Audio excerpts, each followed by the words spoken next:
we've heard the voice. Recording is in progress. It's great to get started and to see all of you. Like last week, I am going to lead the webinar along with people on my team, including Sam Mangel and Scott Laney. Michael Santos, our partner, is on the road doing a lot of the advocacy work for Prison Professors nonprofit. So I'm really grateful for this opportunity to go through this tips to surrendering to prison. Of course, when we're discussing tips to surrender to prison, we're trying to avoid boilerplate stuff like, I don't even want to get into boilerplate stuff. We want to get into real specifics that will impact your sentence. And the more we talk about tips to surrendering to prison, the more, of course, we're actually going to have to talk about prison because it's all correlated. Now, I thought throughout this webinar, we'll make it interactive like we have tried to do with everything else by bringing in Scott, Sam, Joseph, who is just designated. And I thought we'd have some fun for those of you about to go in. We'll do like 60-second tests if you're comfortable with it, or 90-second tests where we'll ask you if you're comfortable sharing what it is, what one typical day looks like for you in prison. What would success be for you? So you've attended our webinars, you've read our lesson plans, you will have gone through lesson plans on how to avoid disciplinary infractions. So it's like you're learning about prison, what to do and what not to do. But the question remains, if you were to define in 60 seconds or 2 minutes what a perfect day in prison looks like for you, could you do it? Are you ready? Because before I went to prison, I said I had 2 goals: to learn Spanish and to lose weight. And I just had no other traction, nothing else to do until thankfully I met Michael and I got on a much better path. So we're going to cover tips to surrendering to prison. Some to help guide our conversation, I'm going to rely on a very detailed top 10 surrender checklist that Michael Santos created. Now, if you can see my screen, great. The goal today and tomorrow, because we cover essentially the same topic today and tomorrow, I'd like to get through 1 through 5 in 1 hour or so. And then next week we'll do 6 through 10. As always, if you have questions, please add them to chat. You can do it, I believe, anonymously if you like, but either way, our team will respond to them as they were coming in. So let's start with some questions that, believe it or not, Michael Santos asked me in prison going back 14 years, and they're actually more relevant today than they were then. Because, as all of you know, and by the way, if any of you could mute yourself while I'm speaking, that would be great, so I don't have to go rogue and remove you from the webinar. Just kidding, I don't want to remove anyone, though I'd be grateful if you could mute your phone so I don't have to do it. Jason? I'll mute him. All right. Thank you. Try to give everyone a chance to mute themselves, but I had to step in. That's the power I have as the administrator of the webinar. Okay, so these questions Michael asked me in prison, couldn't answer them, but they're more relevant now than ever because of the First Step Act and the power of self-advocacy. And I will stress to all of you again and again and again, to the point where you may wonder, how many times is this guy going to say it? I'm going to continue to say it. If you're not watching the interviews with our subject matter experts, you're not prepared to surrender to prison. If you don't watch the interview with Hugh Hurwitz, the former director of the Bureau of Prisons, you're not prepared to go to prison. If you don't watch the interview with John Gustin, who talks about reentry centers and halfway houses and federal probation, you're not prepared to go to prison. Because there are mechanisms now that exist that did not exist when I was in prison. It was beginning to take place when Sam Mangel was in prison, when Scott Laney was in prison. But now, despite a massive 56,000 bureaucracy that is the Bureau of Prisons, things are beginning to take shape, both good and bad. We know they have taken away some good time, some earned time from the First Step Act based on a law change. Good and bad is coming. By interviewing and learning from our subject matter experts, you're in a position to respond appropriately rather than doing what most prisoners do, which is stand outside their case manager's office begging for more halfway house time. Every single day. Judges they chose. I'm sorry, everyone. This is I will. We're not going to be able to get you continue to try to mute everyone. 1 second. Okay. Thank you. So before I even get into these questions, I want to share something that a very wealthy client said to me when I tried to go through these questions with him when I was doing some of the day-to-day consulting. And I share it because we're friends and I like him a lot. I've learned a lot from him, but he was kind of a little offended that I was asking him these questions. Like, I don't need to worry about these things. while I'm in prison. And I don't have to get a job when I come home. Why do I need to document the journey? Why do I need to think about these things? Let's not forget, if you're going to prison, this experience will be harder on your loved ones, those that love and support you. So whether you're rich or poor, you need to work again or you don't. If you are not prepared to go to prison and adjust appropriately, if it's a year and a day, it will feel like 10 years. If it's 6 months, it will feel like 6 years. And you're going to send us emails from prison like, I thought the First Step Act allows me to get out of prison today. What are you people doing? I want out. It's all going to come from your lack of preparations and your unwillingness to embrace some discomfort. So I would encourage all of you to begin asking yourself these questions like Michael asked me as you prepare for prison. What is the best possible outcome? Scott, you went to prison. Let's engage. In your case, what was the best possible outcome for you besides the obvious of wanting to get out of prison early? Sure. I spoke to some people who were on the webinar last week. They're like, this is great information. Let me tell you what my primary goal is. I just want to get out of there as quickly as possible. Anything else your team can teach me is gravy. Well, okay. We want there to be more than just getting out of prison early, because a lot of people who get out of prison early and get what they want, they struggle in the halfway house. They're picking up phones. They're working at KFC because their job isn't approved. And many of them say, damn, I wish I was more prepared for prison. I kind of wish I was back in prison because they're really giving me a tough time in the halfway house. So it's beyond just getting out early, please. It's much more to that end. Scott, talk about how, I guess, the best possible outcome for you for the time that you were in, as briefly as possible, because we have a lot to cover. Sure. And I think you bring up a good point in that you'll meet a lot of people in prison.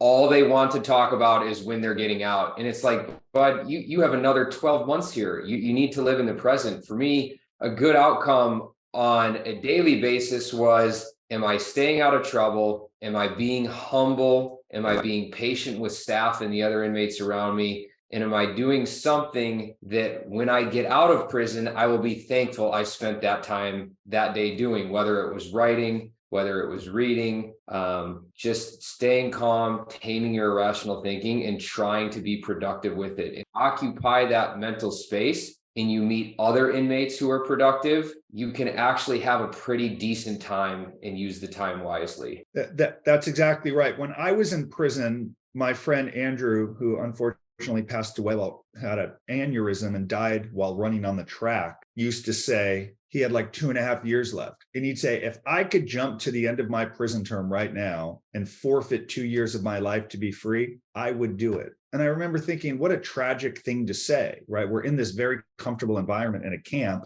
even in a low security prison. A client recently had an opportunity to go from a low to a camp. He told the case manager, I'm going to stay in the low here. I'm doing great. And he was freaked out to go to a low. So they're all basically the same. But think about that. Most prisoners would say, I will give up these years of my life to get to the other side right now. And I think that's a terrible statement because it gets in the way of everything that you could be doing day to day, okay? Knowing that this is harder on your family. So as we go through these questions, and then we'll get into the specific topics, the question is, number 5, how will you show you've executed this plan? So if the plan is not just to get out early, but perhaps it's reputation management, building a new business. We spoke with someone, reached out to our team, has a very extensive trading portfolio, wondering, can I trade in prison? What does that look like? If you understand what success is, how can you execute it? And that will come down to things that you begin to do before your surrender to prison, things we'll talk about on this strategy, on this webinar.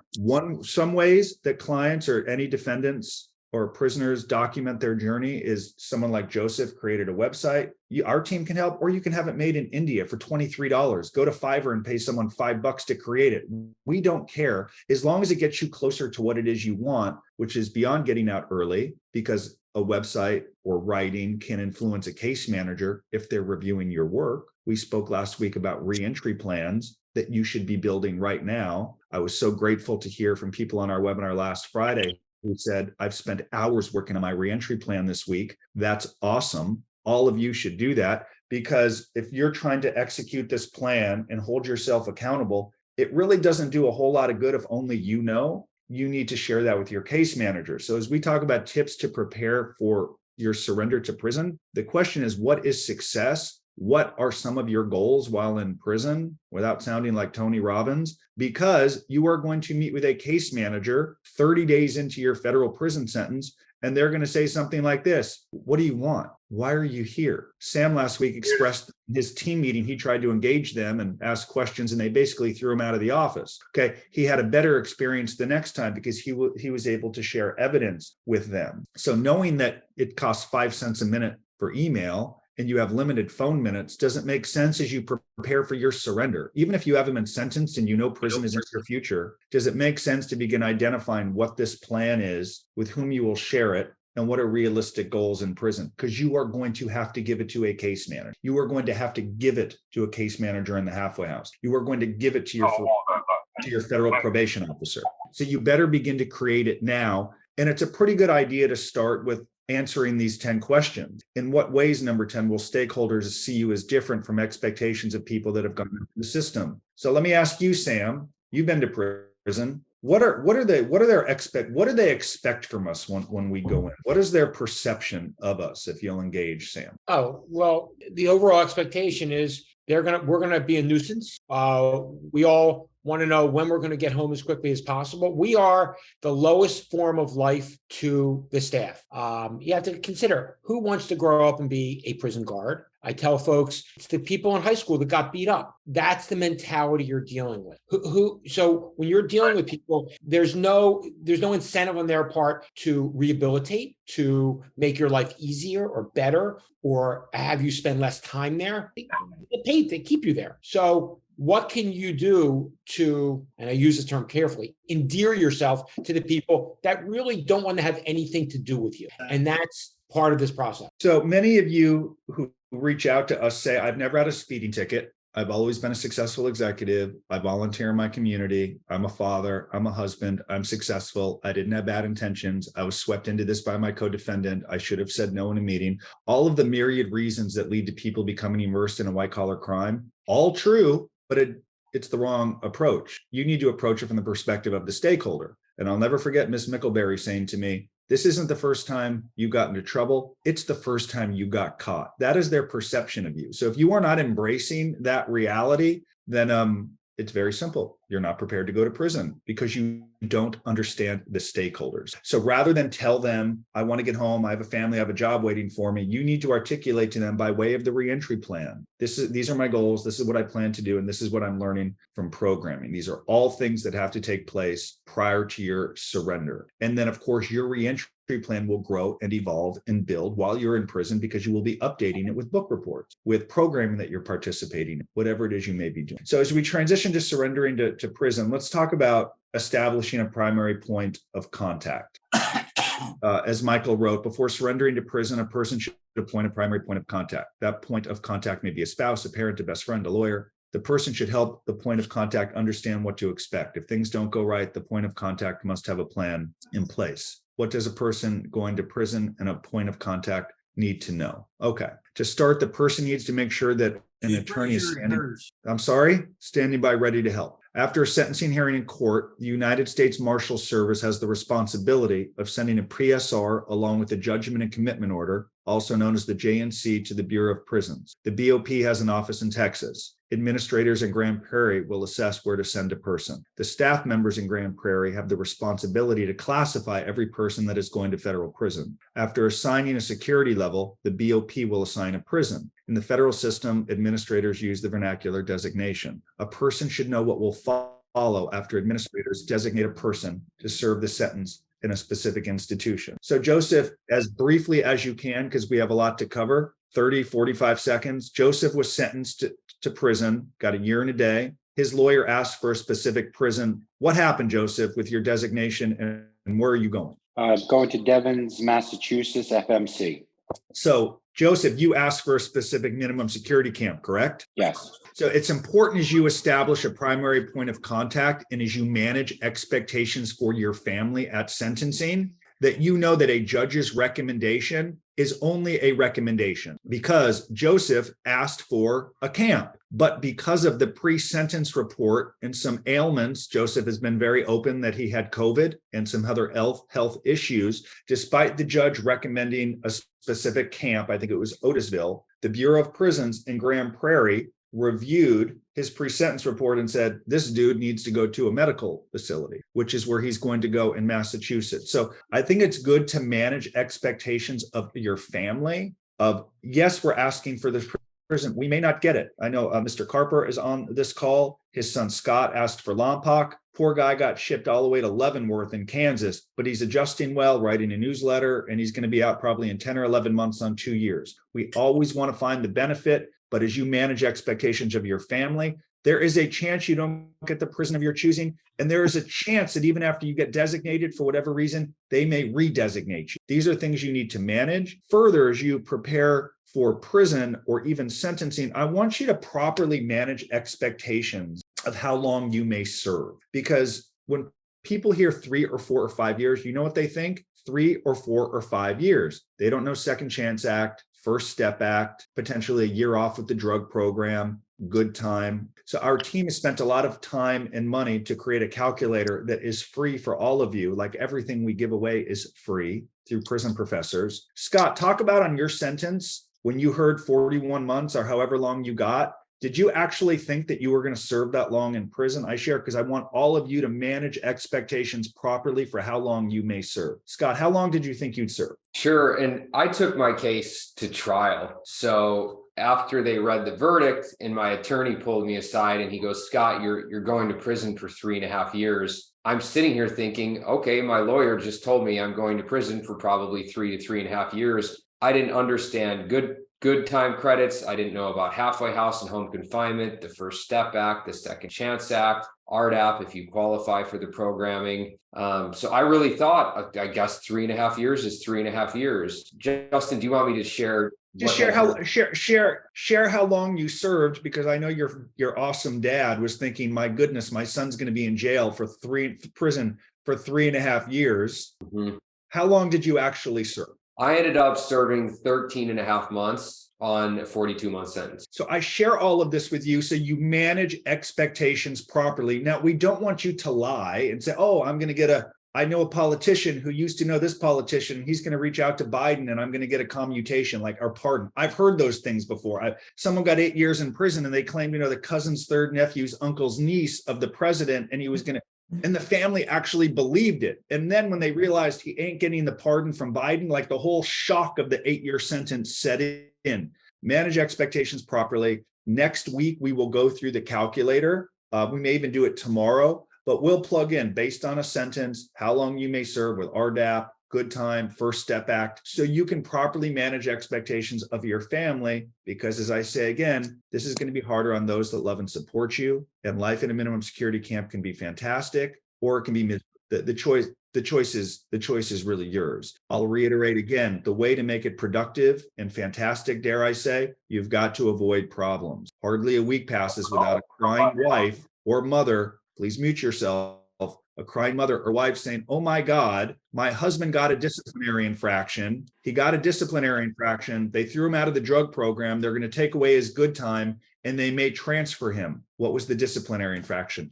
It's something that many people can very easily do. A 3-way phone call, showing up to your job late and complaining to the guard, saying something via email that is inappropriate because they read emails. This is Big Brother, Orwellian 1984. They are always watching. And if you forget that, you're not prepared for prison. Coming back to the primary point of contact, you should probably get a power of attorney established. I did not. And then it took like 7 weeks in prison to get a power of attorney because the notary is supposed to come every Tuesday. But the notary in this case decided to come every 6 weeks. So that's kind of the prison system. You get totally disappointed and you expect the notary to come and they just don't come. For example, Scott's dealing with a situation right now in the halfway house where the people are not getting paid. Do you know what that means? There's no one there. Literally, Scott is still under supervision of technically of the Bureau of Prisons, yet people in the halfway house have not been paid. They are not showing up to work. It's insane. So you've got to expect that this is not like the way that you would run a business with deliverables and timelines and expectations and managing payroll. These people, many of them get paid whether they work or not. And if they're not getting paid, they're not showing up to work. I know as a business owner, you continue to work if you don't hit payroll that week. Fundamentally different experience. So establish a point of contact, that could include a power of attorney that you should get done before you go in. When you surrender, this is off-putting to some people. They may ask you, is there anyone we need to call? And you're like, well, why do I need to call anyone? Well, just in case something happens, who do we call? And people are like, oh my God, am I going to get killed here? Who am I going to call? They need someone's information. In my case, I gave them my brother's name. Give them a name. In the unfortunate reality of serving time in prison, people die, things happen. And I'll never forget a couple of friends of mine in prison getting paged down to camp control with news that they had lost a loved one. And that happens, okay? But they need someone to reach out to communicate with you. So establish one primary point of contact. I'd also encourage you to give thought to who's going to bring you to the prison, right? Who you want to go with. I made a mistake going with my mom and brother. My older brother should have taken me. My mom was there. She was a total basket case, even though it was a very unassuming environment. I kind of regretted that. I want you to give thought to the primary point of contact and also who's going to take you. Now, many of you may get letters that say, this happened recently. Someone got a letter, they're going to Lompoc, and he's very funny. He's like, oh my God, I got a 9-month sentence. I'm going to the penitentiary. I'm going to get killed. I can't make it into the penitentiary. I'm not Michael Santos. What do I do? And when I looked at the letter, it said USP Lompoc. You will surrender to the higher security prison, and then they're going to move you over to the camp. That happens at Leavenworth, sometimes at Lewisburg, Lompoc, Atwater. The letter or the instructions from the marshals may say, you're going to the penitentiary. Don't worry. Presuming that you're a minimum security and you're classified that way, you're going to surrender to the high security prison, and then they're going to move you over to the camp. Scott, who took you to prison? Did your father, who took you there?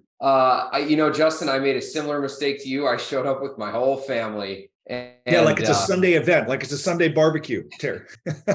Yeah, and I tell you what, it's like they stop you at the front because COVID, and they take you to do an instant point of care COVID test. And I'm kind of getting dragged away, and I see my whole family just driving away in the car, and you're waving to them, and it's like, oh gosh. One thing I would highly recommend is don't show up during lunchtime, because it depends on the prison, but the R&D at my prison was right near the chow hall. So you show up at lunchtime and you're hugging your family and you're tearing up with your wife, and you got 300 inmates walking by hooting and hollering. It's nice to go outside of those hours. That's right. So a few tidbits on that as you talk about preparing to surrender to prison. These are a lot of broke prison towns. Okay, I served time at Taft Camp, which is now closed, but like I'll never forget when the prison closed, every lawmaker was like, we cannot close this prison. We cannot close this prison. Why?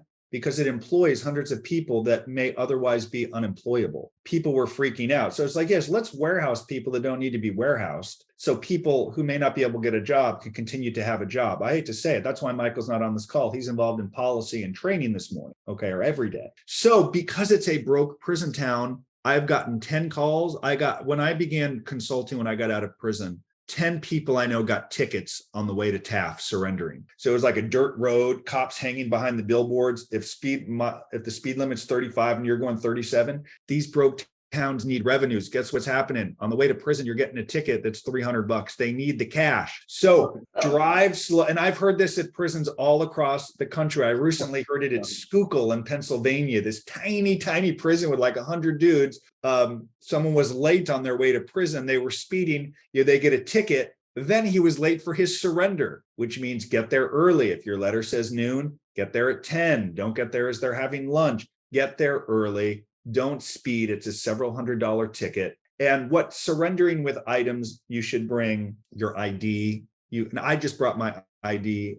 That's all I really had. I tried to get in with some money. They let me bring in the money. Some prisons may not let you bring in the money. So therefore, if you are walking in with someone and they say, you can't bring in money, you can't get in with those shoes, or you can't get in with this or that, you can hand it back to the person who walked you in to surrender. That's a benefit of going in with someone. Okay, so get there on time, drive slowly. Don't bring a million people with you. I bring one person that's strong and that isn't going to freak out by seeing their loved one going to prison. And then, so I gave them my ID. They made a copy. I simply gave my ID and my whole wallet back to my brother. They let me bring in some cash. Now, we have sent you how to get money on your books. We've sent you how to send email by way of federal, how to email in prison, how to set it up, how to send money. We've done all of that. You can roll the dice and try to get in with a few $100s. Sometimes they'll let you, okay? But your ID, potentially some money. If you're vaccinated, you should bring your vaccination card. If you have medications, you should bring your medications. People debate over how many medications you should bring. Eventually they're going to transition you to the generics, to the medications that they take. So if you have health issues, there could be some value. We're not doctors here. We don't give medical advice, but there could be some value in going to the Bureau of Prisons formulary list. So you get an idea of the medications that they will prescribe to you together with what you're taking now, and you can resolve that with your doctor to get an idea. Now, the problem with the BOP formulary list is it could be very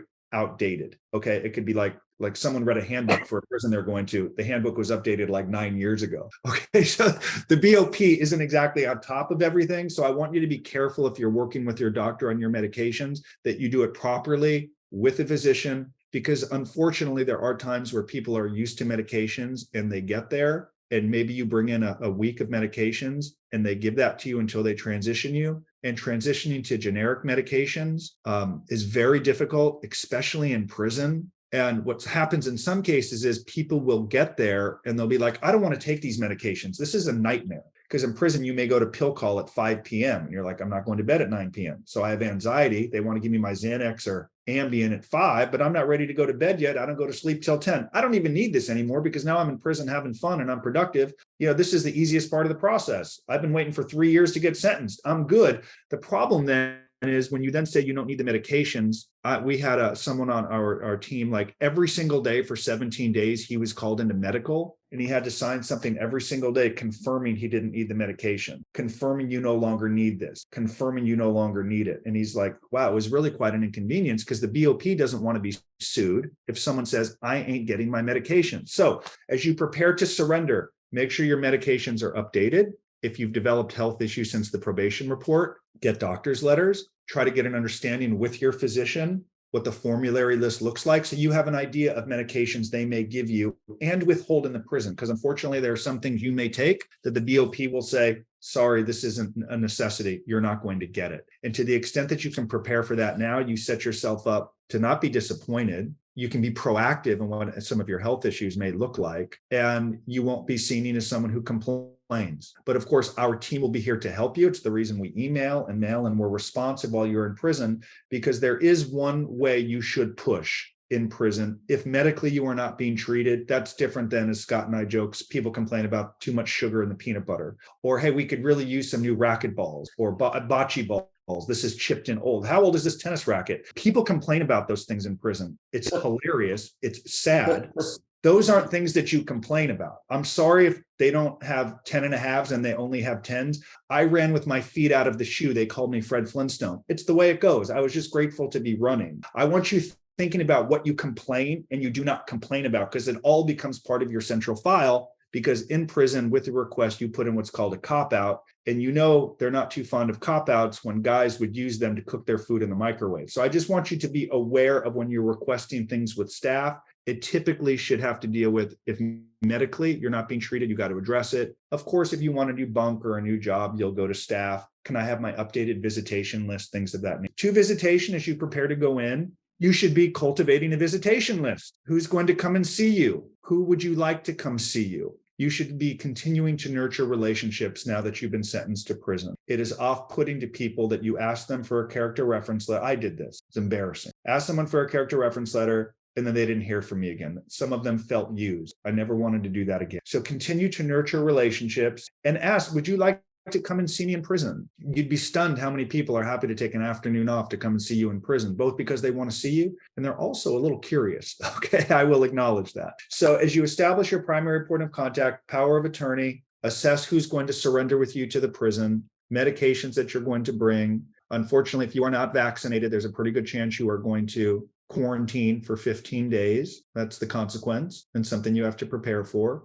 In a separate call, we can talk about quarantining and what that looks like, and access to phone and email, showering, literature, things of that nature. But like everything else, there's a consequence that follows every choice that we're going to make. As you prepare to surrender to prison, I'd encourage all of you to fully understand the financial implications. In other words, there's a few parts of that. Have any of you been fired from your bank because of your conviction?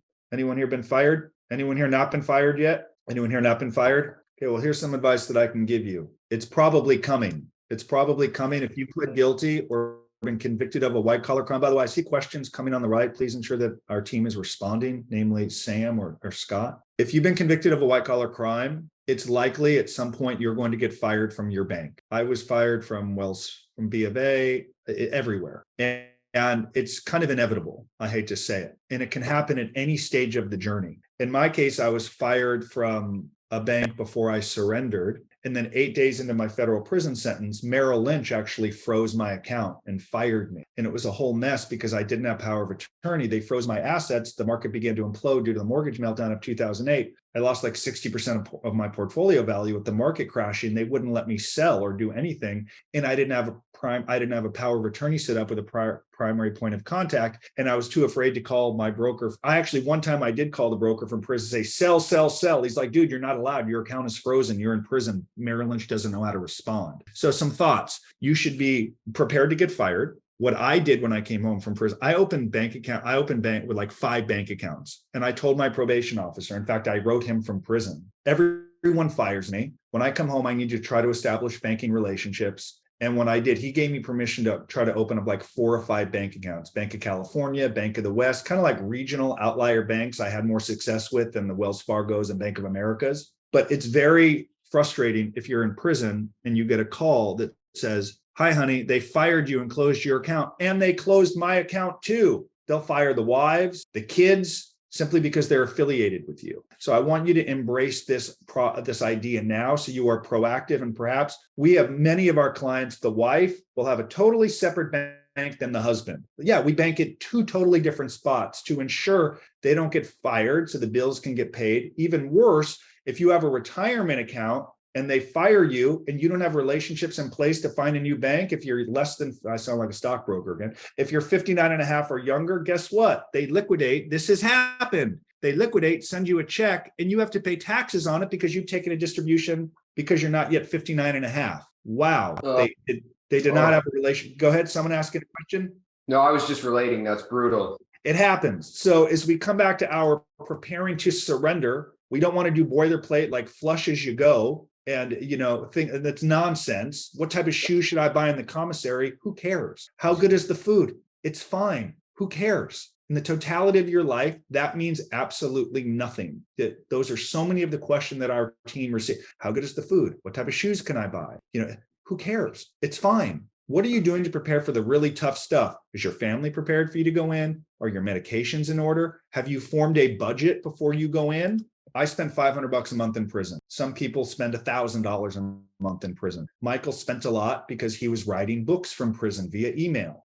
Some people spend $100 a month in prison. You should be forming a budget right now based on the length of your sentence. Remove out potential good time. This is where our calculator will help you. Good time, halfway house, second chance act, drug program. Okay, I got 37 months, I'm going to serve 12 months. I want to spend $500 a month in prison. That's $6,000. Well, as we discuss financial implications, what I don't want you to do is, I'm not going to mention the name, but before I went live this morning, I received this email from someone that said the following. In my case, I was appealing my unit manager's decision to withdraw $500 a month from my account, since at surrender, I deposited $3,500 anticipating 1-year requirement. Even though I had judge's order to pay 10% restitution for my gross earnings. Appeal by POP definition means refusal, so you are immediately entrapped and non-compliant. Got that from someone who's home from prison. He's not thrilled. So what does this mean to all of you? Pretty simple. If you have a year, don't show up with $6,000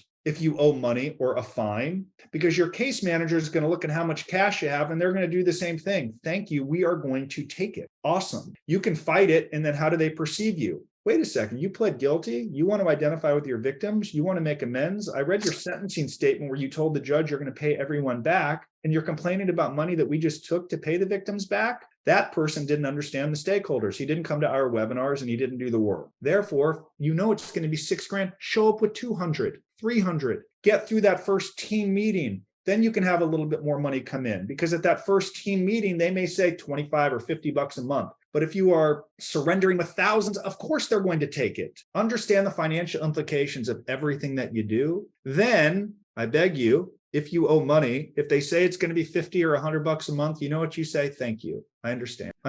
You can complain and you can say it's voluntary because my judge said so. But I used the analogy when I was a baseball player at USC. We had voluntary fall practice, but I learned if you didn't voluntarily go, the coach chose to voluntarily not play you in the spring. So it's not really voluntary.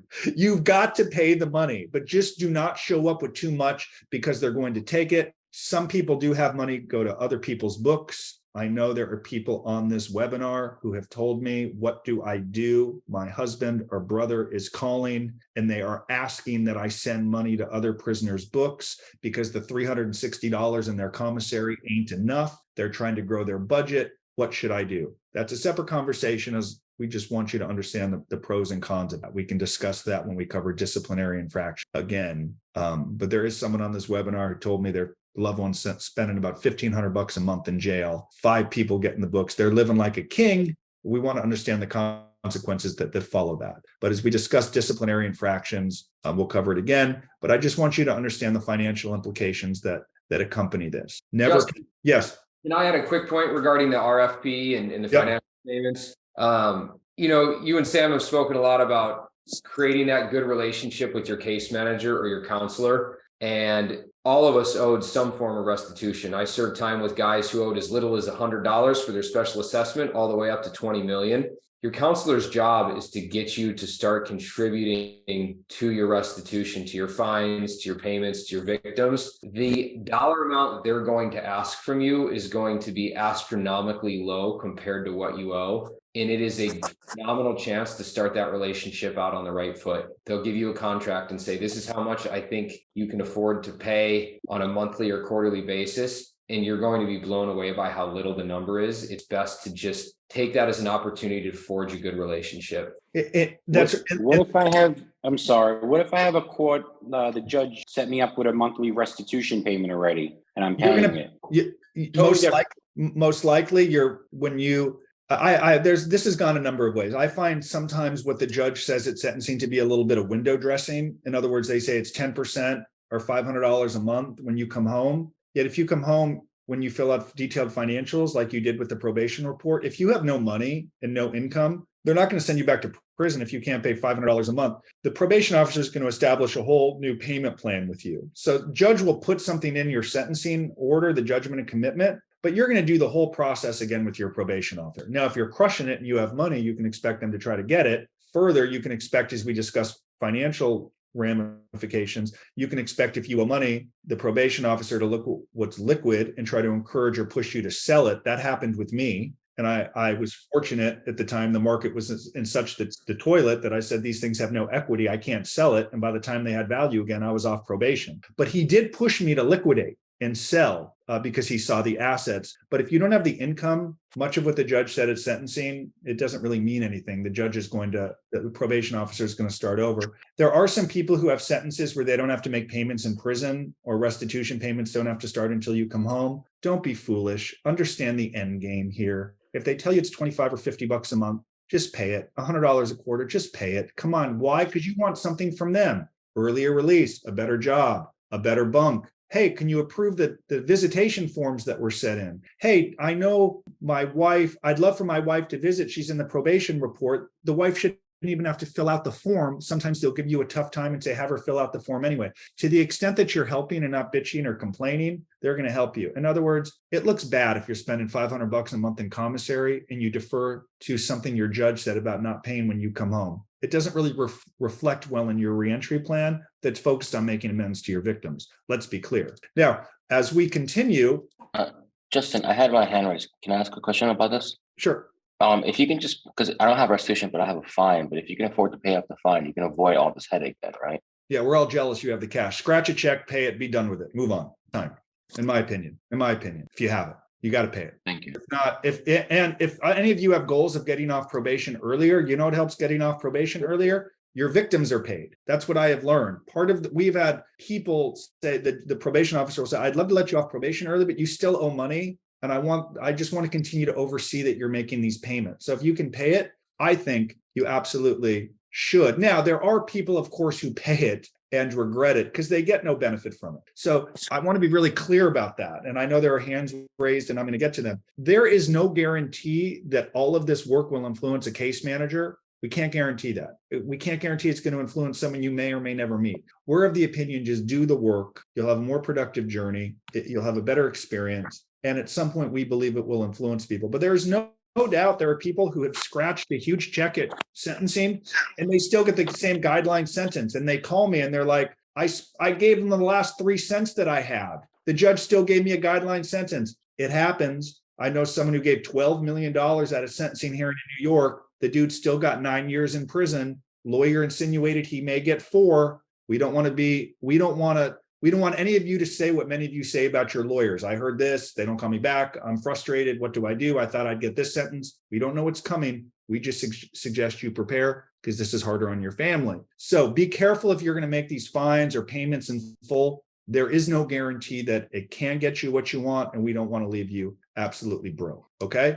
Now, as we talk about preparing to surrender to prison, I really encourage you to form your book list right now, right now. And I would encourage you to form a book list with books that kind of relate to the life you'd like to lead while you're in prison, or frankly, the life you'd like to lead when you come home from prison. So I've shared this before. I told Michael that I was reading some books in prison. He's like, what did you learn from it? Why did you read it? How will it help you in prison? And how will it help you when you go home? And I was like, I don't have the answer to any of these questions. I got to go now. So the point is, many guys read books in prison, but it's like, I read a John Grisham book. It's like, you might as well watch the movie. Okay. It's just like watching a movie. So as you form a book list, I encourage you to form a book list that relates to what you'd like to do in prison. So like while I was in prison, I read books like Debbie Ford's Why Good People Do Bad Things. Why? I wanted to build a career as an ethics and compliance speaker. I wanted to know how someone with opportunities went rogue, broke the law, and ended up in prison. How? This was a good book. It helped me. I read a book like Ask by Ryan Levesque, a very famous marketer. Why? It does no good if I have knowledge that people don't find our team.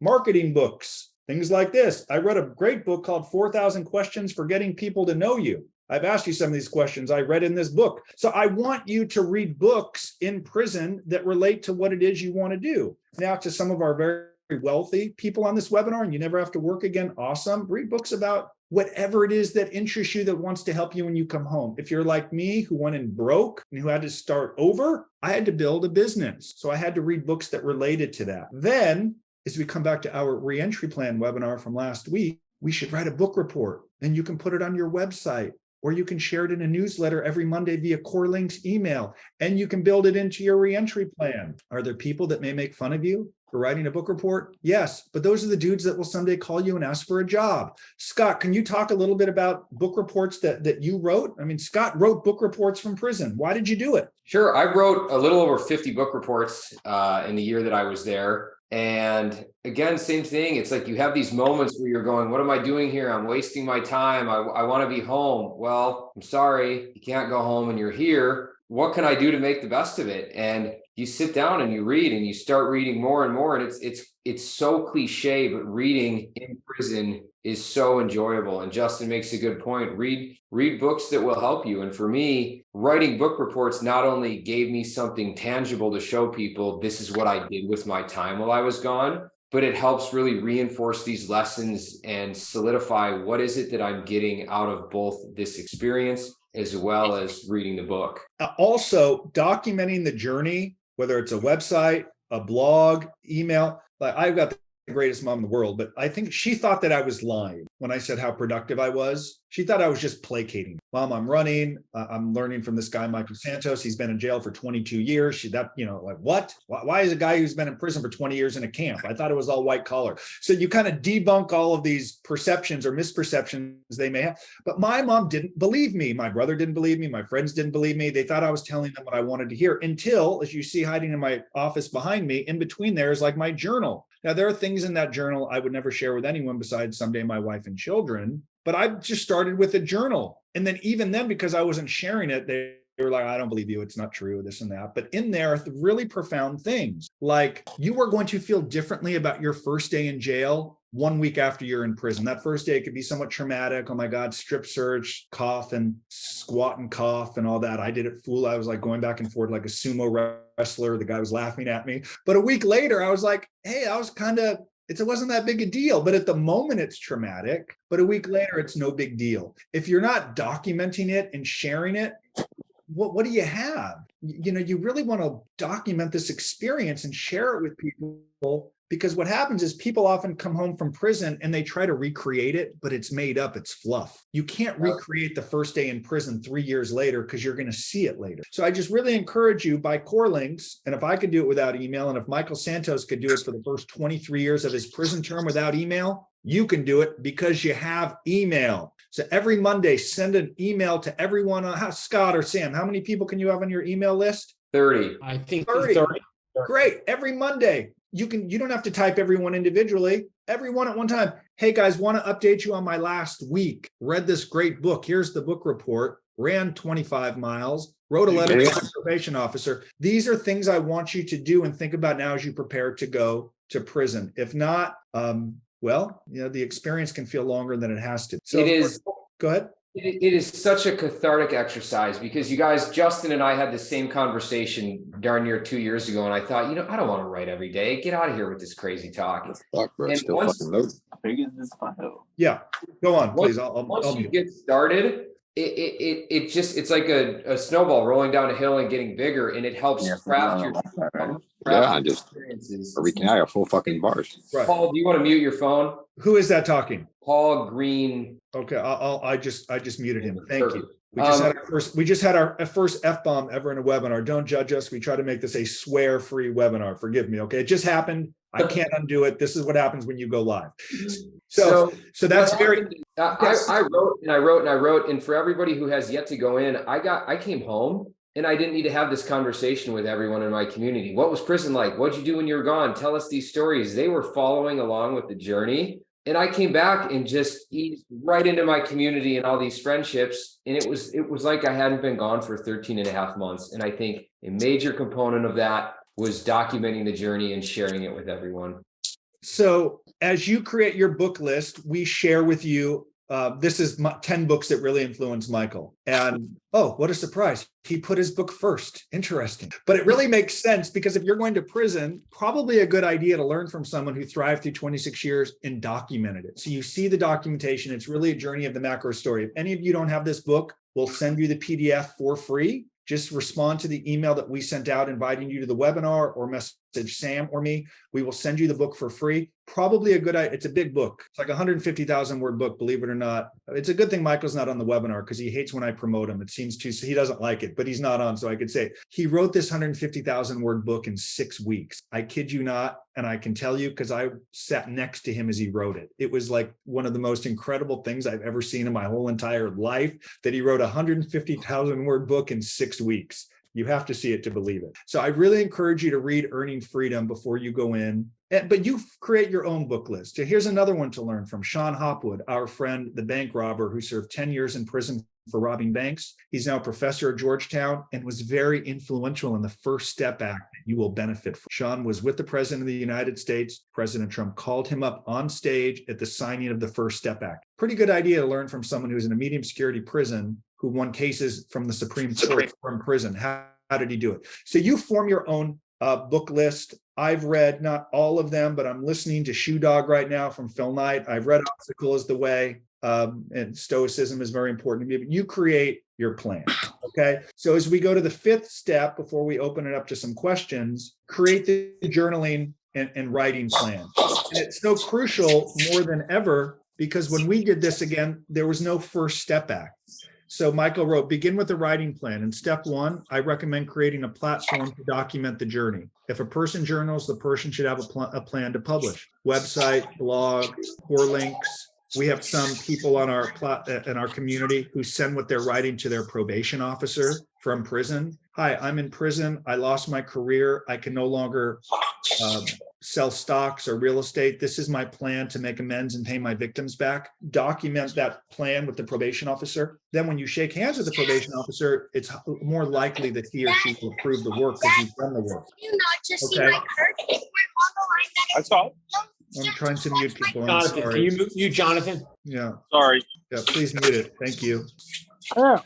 So we really want you to think about in this fifth step before you go to prison, besides the obvious of medications and vaccination card and who's going to come with me and power of attorney, book list, how much are you going to write? And I opened up by saying we had someone who was quite wealthy in our community say, I don't need to do any of this. I don't ever have to work again. And then I asked him, you love to travel. Would you like to travel on probation? Of course I would. Okay. Do you think it's a higher chance that you'll be able to travel if your probation officer thinks you're worthy of travel? Yes. Okay, so let's get over the fact you never have to work again. That's awesome. And let's create a different message for your probation officer that shows why you are worthy of leniency and travel. We have had people in our community go to Argentina, Israel, Europe, Hungary, Poland, mostly for work, sometimes not work related, Mexico. We even had someone get into Canada to work. Incredible. I would argue the journaling and record they created in prison and then shared with their probation officer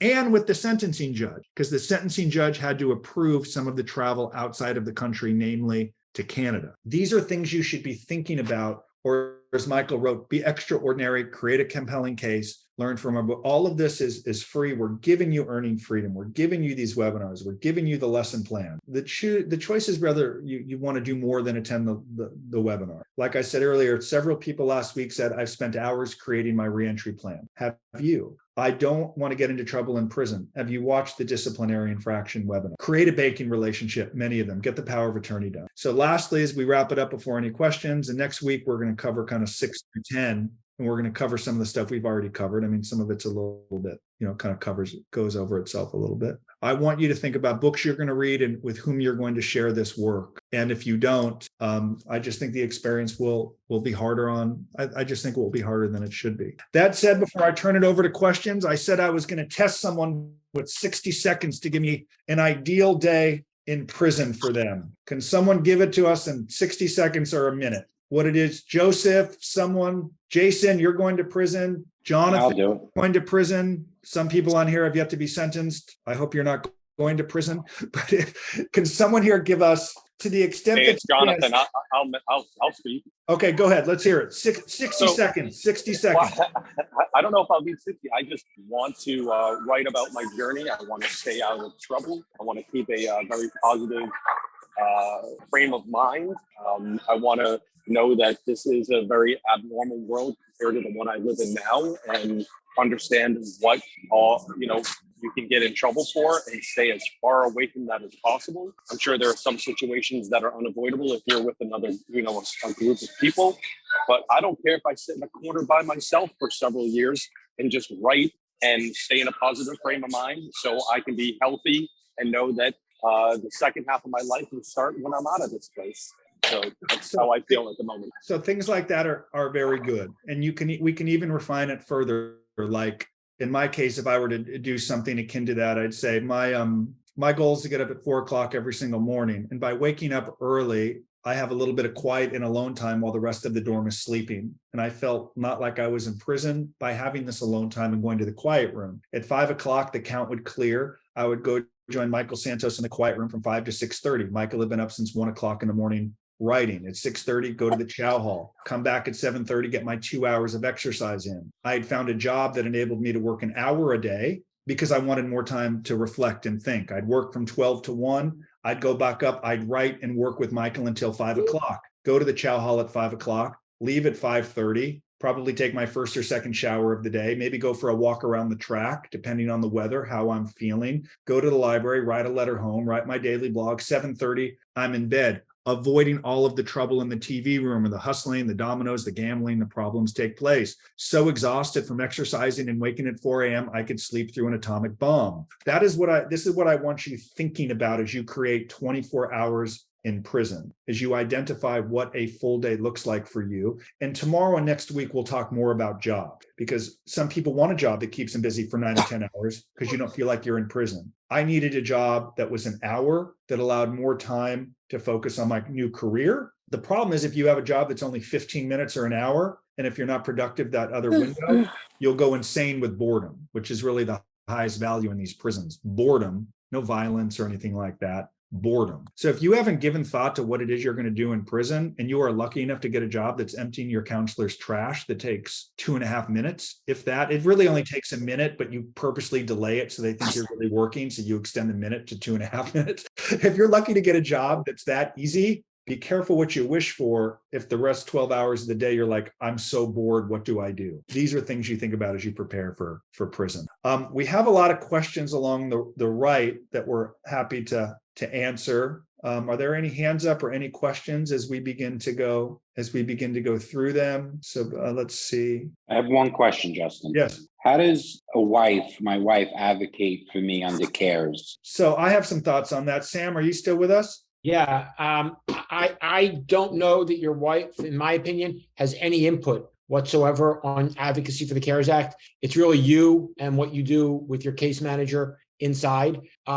Certainly, if you have medical issues and you need to get records from her, that's one thing. But other than that, all the advocacy that I experienced happened within the facility itself. Now, there are times where the probation officer, while you're in prison, may reach out to confirm the address or residency, and they may speak with your spouse. So during that, I think it's helpful that she's consistent. You have support, just very just kind and polite with that probation officer. Now, there are some people that take advocacy to kind of a whole new level, and you have to decide if that's in your interest. Some wives will call the case manager every day. And they're like, I don't care. I think my husband should be home. He qualifies under the First Step Act and Second Chance Act. They're delaying in what they're doing. So I'm going to call every single day. I kid you not. And they're like, I don't care if it makes it harder for my husband. You know what? I'm here with 4 kids. I need him home. I'm going to call every day. These are personal decisions you have to make with your family. But I do know of some spouses that have literally called and will call every single day. And I know one wife said to me, she lives down in San Diego. She's like, I just think they let my husband out because she didn't want me to call anymore. I don't know. I just want you to understand the ramifications of calling, of complaining, and understanding that we can't always control what they're going to do. But if you are prepared for prison and you've adjusted well, sometimes you get what you want without having to always ask, and filling out administrative remedies and file. These are just things we want you to work through. But with respect to advocacy, Joe, if you're having great communications with your wife via email, that's great. If you're sharing how programming is benefiting you in prison, that's great. If she's supporting you, that just speaks to authenticity. You're benefiting because staff likes to know programs are helping you, right? But if it's a different message, it could work against you. Jonathan, I see your hand up. Jonathan, are you there? Is your hand up? I see a hand. Okay. Yes. Hello. Yes. Can you hear me? Yes. Okay. Can I ask 2 questions in regards to the relief plan from last week? Sure. Can you hear me? Yes. Well, I remember a video that you might have done a while back, and correct me if I'm wrong if this still exists, but you mentioned that not having a job lined up actually can help us. Right. So I filmed a video several years ago about the idea that this is before the First Step Act. I had said, if you don't have a job, perhaps it could help you getting more halfway house time. I think I say in this video, this is YouTube. It's general information. I don't know you. Everyone is specific and unique. But that video was filmed before the passage of the First Step Act. I think it advances your agenda if you articulate honestly, this is my plan. These are opportunities that are waiting for me upon release. Now, a number of people who say they have a job actually don't have a job because they come home, the job's gone, or their friend may say, you know what, I don't want someone from the bureau, someone from the halfway house popping into my office 3 times a day or a week and calling me 6 times a day. So be careful about guaranteeing that there's a job if you're not sure. I think there's value in saying, this is my plan. This is what I'm working towards. I may have opportunities. I'm a convicted felon. I'm trying to create a new record, and I'm hopeful that these opportunities exist. If you want to return to your business, probably should lay that out in your release plan. I'm telling you that right now. You should probably, if you're retired, if you're an entrepreneur, if you don't need to work again, do you think your probation officer just wants you to sit around all day playing golf? No. What you should probably do is do some work with a community service organization right now. Do something. So when you come home, you can say, well, prior to my sentencing and surrender, I began contributing time to prison professors or Habitat for Humanity, whatever. If you've yet to be sentenced, you could even contemplate with your lawyer doing community service now. asking for a shorter sentence in lieu of community service. People in the Varsity Blues case got sentenced and they got 250 hours of community service, probably a good sentencing strategy. Even if you're in prison, or if you're watching this with a loved one in prison, might be a good idea through your writing to talk about what you do after prison, including community service work. So when you go to your probation officer, you can articulate, this is my plan.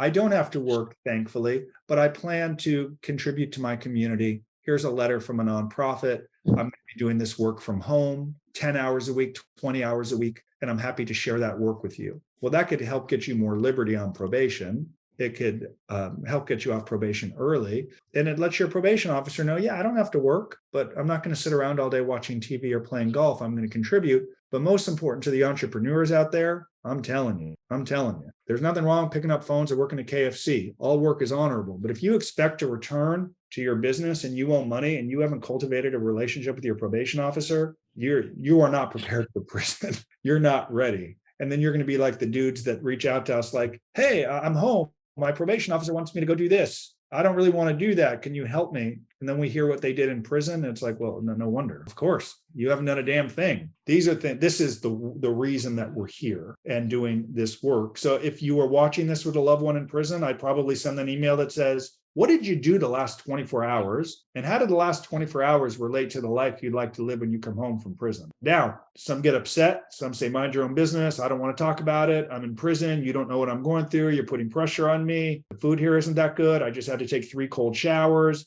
This isn't fair. Give me time. I'm adjusting. A lot of people in prison like to say 6 months to the house, which means, hey, I'll begin preparing when I have 6 months to the halfway house. Of course, that means they're never going to prepare because by the time they get to 6 months, habits are already cultivated. It needs to start like day one. It's the reason we've done this webinar. And you need to watch all of the other webinars or else you're not prepared. Any other questions? Yes, someone asked about jobs counting towards First Step Back. That's correct. Some jobs will count towards First Step Back credit. You should enroll in all programming when you get there. Just sign up, enroll. Something we touched on last week. If you're watching TV all day, like some people give me some hard times. I get some messages. Why are you judging me for watching football all day on a Sunday? I'm not judging you. I'm not. But does watching football from 7 a.m. to 7 p.m., is that perhaps too much of a reward? Is watching 12 hours of football really relate to the life? I'll never forget the depression that set in prison after the Super Bowl that Monday. Oh my God, no football till, and this is where occasionally people give me a hard time. Oh, your sentence is so short. You don't get it. It was a short sentence. I get it. But I know Michael did it for 26 years in jail, which means you can do it for 6 months, a year, or 2 years, and 3 years. I believe that. I really believe that. And tomorrow, next week, we'll talk about recreational sports. Should you play them? Should you play softball? Should you play volleyball? What happens if you get hurt? You'll never be the same. I've unfortunately received some of those messages. Oh my God, I tore my ACL. They didn't treat me properly. I can hardly walk with my children. Well, did it make sense to play soccer 6 days a week in prison on a field that had more potholes than the worst street in America? I can always get a laugh out of Scott. He's good. If I did a comedy show, Scott with you. I'm right back there with you, thinking to myself, I'm not going to play soccer today. This is a bad idea. This feels bad. This is no. Anyhow. I'll tell you, I would have dominated. I was a good soccer player. Sam would have played pickleball 6 days a week. When he leaves our business, he's going to be a professional pickleball player. But Sam, it's okay. We know you play for 3 hours a day. We're all jealous. It's fun. Every morning, I was the first one out at the count cleared at 5 o'clock. By myself, I went out to the pavilion because I was in Miami, and they had 3 spin bikes, and there were some TVs set up. And because no one came outside before breakfast, so for at least the first hour and a half, I had the bikes to myself, TVs to myself. It was quiet, and I was able to work out before anybody. So that was my, little piece of it. Yeah, and now soon you're going to see him on Pickleball TV. It's going to be awesome. Sam, someone asked a question. Does RDAP count towards First Step program? There's been a lot of debate over this. Can you answer if you're going to RDAP, you also get First Step back credit? So this has been many months of internal discussions amongst our team. So theoretically, and I've had this conversation with Michael and Scott, you're supposed to get 4.5 months for taking the 9 months off, plus the time off your sentence, depending, 6, 9, or 12 months. When I was in Miami, and that was very early on, they were not giving it. They were not applying it. I do not know. I've been told, and Scott would have much more information, I've been told that they are now giving the earned time credits for completing the 9-month course. So you basically double dip. You get the RDAP piece of it and you get 4.5 months of earned time credit. But Scott, how did you experience it? Sure, it was the same thing. So you get the year off for RDAP. It's a 9-month program. It is considered a productive activity. So you're also getting the 4.5 months for the FSA credit. However, you're getting FSA credit for productive activities, so it could be for work as well. I think programming, it's hard to avoid the FSA credit. I think it's good to just be productive, right? Take the programs, take RDAP, get a job and actually show up and do good work. The credits will follow. Yeah, that's exactly right. And look, I know it's not always fair. Some programs have more than some prisons have more programs than others. Scott mentioned last week that there were programming and only like 7 people would show up. So just enroll in programs that benefit you. We're going to talk more about it tomorrow and next week. How you identify and look for the best job. You can even give thought to that now. But I got a question. yes. Yes. As a follow-up, I was going to ask the RDAP question, but I got a follow-up question to that. So I understand the first step credit the measure by the day, right? Like for 30 days of program. So does it make sense to space out the program so you have more programs to stretch out for more days? Sam and Scott can. Or should you just take many programs at the same, like 2 programs in a day? Would it just count for one day? Look, you're going to have, if you're going to a camp or a low, I really stress if someone's on this webinar and their loved one's in prison, this is just as impactful for you as them, because I want you to ask them, like, what do you do all day? We encourage you to enroll in as many programs as you can. It really builds your reentry plan. You sign in and out. Staff likes that you're doing it. I mean, Scott mentioned that, he enrolled in a parenting class. He's not even a parent, right? He hopes to be someday. Great. So I would enroll in as many programs as you can, and you're still going to have time throughout your day. I think tomorrow and next week, we'll also touch on, like, what really does one full day look like and the opportunities that exist. So I would encourage you to enroll in programs. But as we stressed last week in the reentry plan, don't make me confiscate the iPhone, please. As I stressed last week in the reentry plan, it's not just, hi, I'm enrolled in programming. I enrolled in a parenting class. How about you say, I enrolled in a parenting class, and whatever it may be, this parenting class is helping me understand the importance of work-life balance. As an executive, I work too much, or whatever it is. But that's what has to be in the reentry plan. Oh, I enrolled in the parenting class. Thank you. That's just like saying I read a book. Okay. What if they ask you, what did you learn from the class? If you can't answer it, they're going to know that you slept. Just like if you read a book and you can't recite it, you might as well have watched a movie. Another thing, a good exercise is, like Scott talked about, book reports. I also did this with every book I wrote, and I encourage you to do this as well. I don't know if I can pull it up right now. I'll try. But you just write little summaries of the book, and I would send them home. I did this with every book. I'll try to share my screen real quick, see if it will come up. 1 second. Let's see. I don't know if it will come up. Anyway, I would write these. Let's see if this comes up. This kind of comes back to what it is while you're doing what you're doing every day. I don't know why this made large. It's not coming up for some reason. But I would write let me see here. Let me know if you're able to see my. So this is something that I would do. So like when I was in prison, can you see the screen, everyone? This little.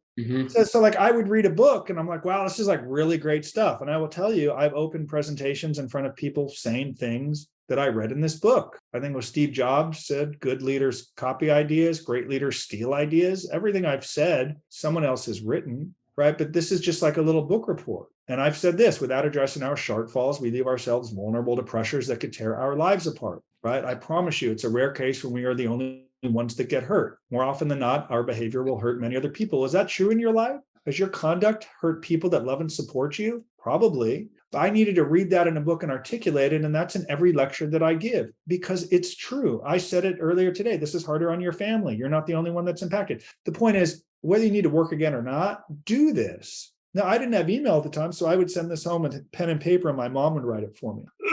Then she would send it back to me in prison. I'd get it at mail call, and I would study these lines. You were to ask Michael Santos what I did sometimes, it was straight memorization of every book I read. Memorizing. And they're all in my office. I want you to do those things as you think about preparing for prison. That's better than, how good is the food? Who cares? It's fine. Any other questions? Okay, we good? Let's see. See questions along the right. Okay. All right, everyone. So Really grateful. I see Mike. Do you have a question? I see a hand in the top left, or has that already been answered? Yeah, I have a question. Yes. A couple weeks back, you all introduced an Excel spreadsheet for your calculator, your new calculator that Yeah. will be rolling out. When will that new calculator be available? I think it's done. I believe that it's done tomorrow. If you can join, have you already been sentenced, Mike? Yes, How long? 96 months. Okay. If Shit. you'll engage us tomorrow, let's spend a few minutes going through the calculator. I'll confirm today that it's ready. We'll go through it tomorrow and you'll get a sense if there's RDAP, halfway house time, how long that could actually equate to in prison. So please join tomorrow and then we'll go through it. And then it will be up on the website soon for everyone to use. And of course, we'll share it. So as you know, everything we do here is through Prison Professors. It's free. We give it away. So nonprofit Prison Professors has sponsored the creation of this calculator, and it's really taken a lot of time because it's confusing, right? You got the BOP. It's confusing with how the BOP is interpreting this law and good time. We spent a lot of time and money to get it correct, and we'll go through it together, Mike. And if unfortunately you can't join tomorrow, then we'll send out an email to everyone with how they can access and use the calculator. You can play around with it in a way that's best for you. But I think we're there, all confirmed, but you'll be able to use it very, very soon. Okay, the last thing I want to say, I know a lot of people, because I see the names, you haven't been sentenced yet. I want you to give thought to the community service aspect, because I know some of you, I see the names, are looking at very short prison terms, potentially probation, year and a day, home confinement. When you're in that range, home confinement or probation is an option. That what I mentioned about community service work and asking your lawyers perhaps to ask for a shorter sentence if you've done community service. It helps if you've actually done the community service leading up to sentencing, rather than this happened in the Varsity Blues case. A father, very wealthy father, went to sentencing and the lawyer laid out a beautiful presentation that said, give our client probation, he will do this community service work. And it was a beautiful, elaborate presentation of what he would do. And the judge was like, come on, man. If this was so important to him, he'd have been doing it. You're only proposing this to me because you want probation. But I bet you if I don't give you what you want, you're not going to go do this elaborate community service project. It didn't work. The judge was upset. So if you haven't been sentenced, consider doing it now and build some of that into potentially the sentencing memorandum. And also it helps down the road with probation as well if you want to volunteer or do something. So community service is always great. If you have time, most important is working. If given a choice between work and community service, I'd say work and make money, because it helps show that you can make money as a law-abiding citizen. That's most important. But if you've got the time, it could be a good potential sentencing alternative strategy. But just don't show up and ask for community service if you haven't done it. You look like, as one judge said, I'm not a buyer at these levels. Okay, I want you to think about it. And I'm sure there are people on this webinar who have already been sentenced who are thinking, man, I wish I would have done that. It's the reason we say we can't change the past. We just want you to make better decisions moving forward. Okay. Someone asked, is Morgantown a good one for a variety of, I think Morgantown has as many programs as what I've heard is any other prisons in my experience. I mean, Morgantown's a pretty big prison, isn't it? Let's see. How big is Morgantown? Come on. I find that some of the larger prisons, because there's just more prisoners there, have more programming. If anyone wants to chime in, but I understand Morgantown. We have a client there in a minimum security. Morgantown, let's see, a FCI with a minimum security. You're going to Morgantown, correct? It's good. It's a level 1 actually, which is the best. That's a very good thing. We can look, but as I understand, we email with someone who's at Morgantown. I'll get a little update. We'll get a little update with respect to what programs are there. Okay. Bruce, we'll find that out for you. Okay. I'll get a little bit of clarity on specifically. Okay. Yeah. 400 prisoners are there now. Yeah. That means they're going to have some programs. But we'll find out. We have someone named Harold who's at Morgantown. We'll get some clarity. Any other questions?